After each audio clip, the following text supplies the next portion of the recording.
Daniel, capítulos 11 e 12. Tenho acompanhado Miguel para apoiá-lo e fortalecê-lo desde o primeiro ano do reinado de Dario, o Medo. Agora, portanto, eu lhe revelarei a verdade. Outros 3 reis persas reinarão e serão sucedidos pelo 4º rei, muito mais rico que os outros. Ele usará sua riqueza para instigar todos a lutarem contra o reino da Grécia. Então surgirá um rei poderoso que governará com grande autoridade e realizará tudo o que desejar fazer. Mas no auge do seu poder, seu reino será quebrado e dividido em 4 partes. Não será governado pelos descendentes do rei e o reino não terá mais a mesma autoridade de antes, pois seu império será arrancado fora e entregue a outros. O rei do sul se tornará poderoso, mas um dos seus oficiais se tornará ainda mais poderoso e governará seu reino com grande força. Alguns anos depois, será formada uma aliança entre o rei do norte e o rei do sul. A filha do rei do sul se casará com o rei do norte para garantir a aliança, mas tanto ela como seu pai perderão a influência sobre ele. Ela será abandonada junto com aqueles que a apoiam. Mas quando um dos seus parentes se tornar o rei do sul, ele reunirá um exército, entrará na fortaleza do rei do norte e o derrotará. Quando ele voltar ao Egito, levará os ídolos deles e também objetos valiosos de ouro e prata. Por alguns anos deixará o rei do norte em paz. Mais tarde, o reino do norte invadirá o reino do sul, mas logo voltará para sua terra. Os filhos do rei do norte, porém, reunirão um exército poderoso que avançará com uma inundação e levará a batalha até a fortaleza do inimigo.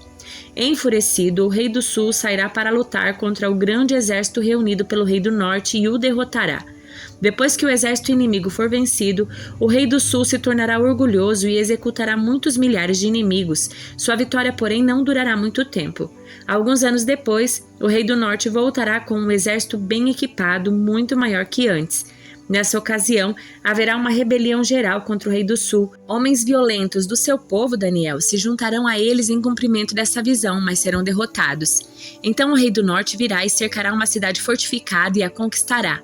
Nem as melhores tropas do sul conseguirão resistir a esse ataque. O rei do norte continuará a avançar sem oposição. Ninguém será capaz de resistir-lhe.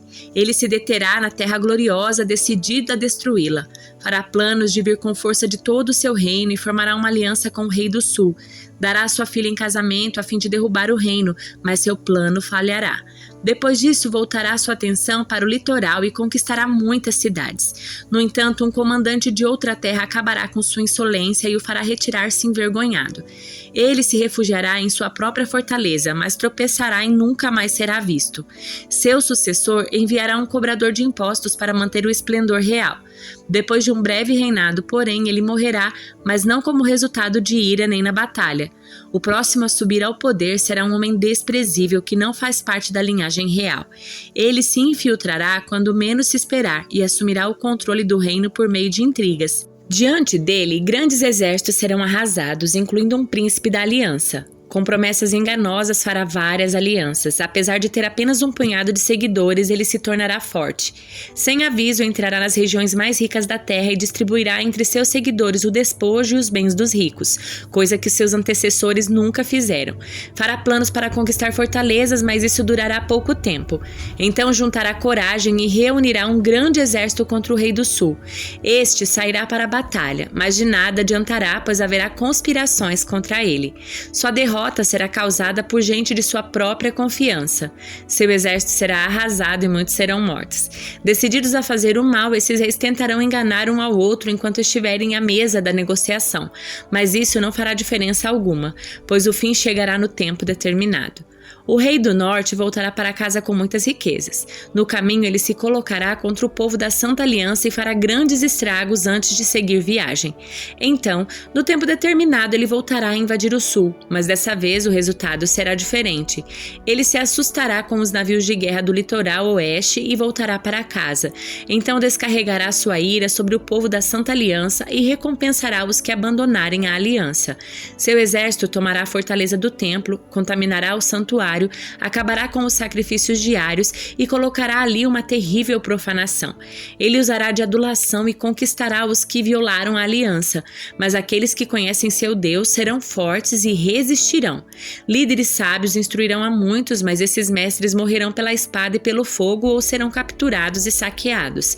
Durante essas perseguições, receberão pouca ajuda e muitos que se ajuntarem a eles não serão sinceros. Alguns dos sábios serão vítimas de perseguição e desse modo serão refinados, purificados e limpos até o tempo do fim, pois o tempo determinado ainda está por vir. O rei fará o que bem entender, se exaltará, afirmará ser maior que todos os deuses e chegará a blasfemar contra o Deus dos deuses. Terá êxito, mas apenas até que se complete o tempo da ira, pois aquilo que foi determinado certamente acontecerá.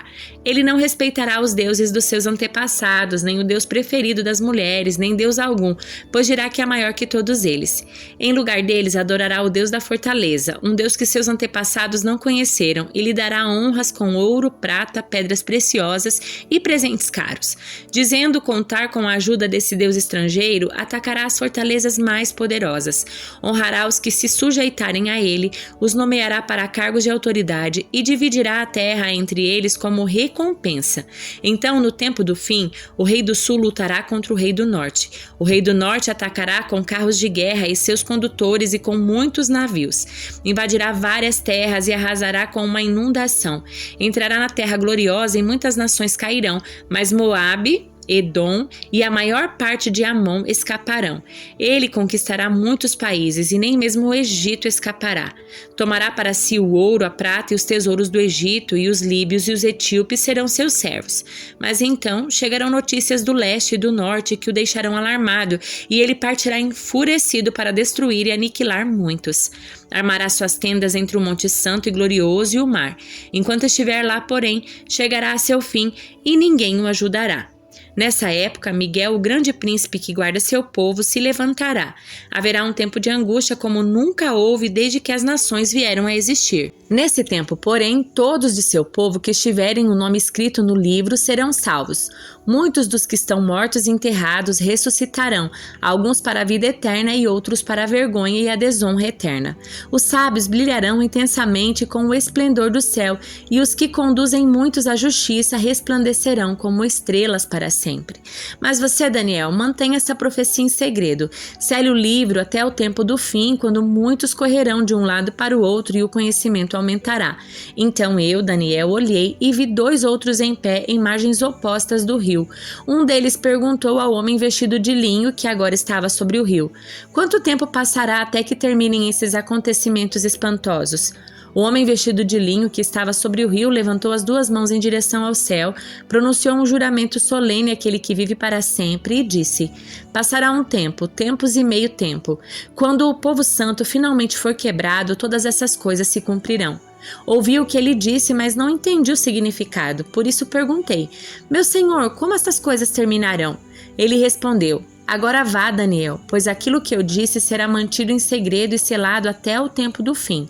Muitos serão purificados, limpos e refinados por essas provações. Os perversos, porém, continuarão em sua perversidade, e nenhum deles entenderá. Somente os sábios compreenderão seu significado. A partir do momento em que o sacrifício diário for suspenso e a terrível profanação for colocada ali, haverá 1290 dias. Feliz aquele que esperar e permanecer até o fim dos 1335 dias. Quanto a você, siga seu caminho até o fim. Você descansará e no final dos dias se levantará para receber a sua herança. Oséias, capítulos 7 e 8. Desejo curar Israel, mas seus pecados são grandes demais. Samaria está cheia de mentirosos. Há ladrões do lado de dentro e bandidos do lado de fora. Seu povo não percebe que eu os observo. Está cercado por seus atos pecaminosos e eu vejo todos eles. Com suas maldades divertem o rei e os príncipes riem das suas mentiras. São todos adúlteros, sempre ardendo de paixão. São como forno mantido quente enquanto o padeiro bate a massa.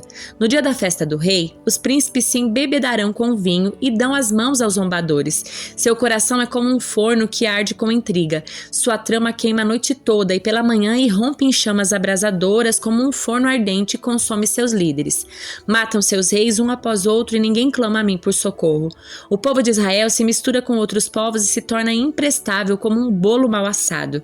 Estrangeiros consomem suas forças, mas eles não sabem disso. Seus cabelos ficam brancos, mas eles não se dão conta. Sua arrogância testemunha contra eles e, no entanto, não se voltam para o Senhor seu Deus nem buscam encontrá-lo. O povo de Israel se tornou como pombas tolas e sem juízo, que primeiro chamam o Egito e depois voam até a Síria para pedir pedir socorro. Enquanto voam de um lado para o outro, lançarei sobre eles minha rede e os derrubarei como uma ave do céu e os castigarei por todo o mal que fizeram. Que aflição espera os que me abandonaram, que morram, pois se rebelaram contra mim. Eu desejava resgatá-los, mas contaram mentiras a meu respeito. Não clamam a mim de coração sincero. Em vez disso, gemem angustiados em suas camas. Cortam-se ritualmente e suplicam por trigo e vinho novo, mas de mim se afastam. Eu os instruí e os fortaleci, mas agora tramam um mal contra mim. Olham para toda parte, menos para o Altíssimo. São inúteis como um arco defeituoso. Seus líderes serão mortos por seus inimigos por causa de sua insolência contra mim. Então o povo do Egito rirá deles. Soe um alarme. O inimigo desce como águia sobre o templo do Senhor, pois o povo quebrou minha aliança e se rebelou contra a minha lei. Agora Israel clama a mim. Socorre-nos, pois és o nosso Deus. Mas os israelitas rejeitaram o bem e agora o inimigo os persegue. Nomearam reis sem que eu os consentisse e escolheram príncipes sem minha aprovação. Fizeram para si ídolos de prata e ouro e assim provocaram a própria destruição. Ó Samaria, rejeito o bezerro que você fez. Minha ira arde contra você. Até quando será incapaz de se manter inocente? Esse bezerro que você adora, ó Israel, foi feito por suas próprias mãos. Ele não é Deus, portanto deve ser despedaçado. Semearam ventos e colherão vendaval. Os talos de trigo murcharão e não produzirão alimento, e mesmo que haja trigo, os estrangeiros o comerão. O povo de Israel foi engolido, está abandonado entre as nações como utensílios que ninguém quer. Como jumento selvagem no cio, subiram até a Síria. O povo de Israel se vendeu a muitos amantes. Embora tenham se vendido às nações, agora eu os reunirei para o julgamento. Começarão a definhar sobre a opressão do grande rei. O povo de Israel construiu muitos altares para remover o pecado, mas esses mesmos altares se tornarão lugares para pecar. Embora lhes tenha dado minhas leis, agem como se elas não se aplicassem a eles.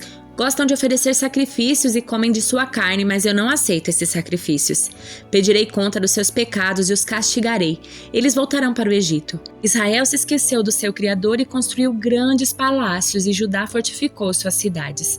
Por isso, enviarei fogo sobre suas cidades e queimarei suas fortalezas.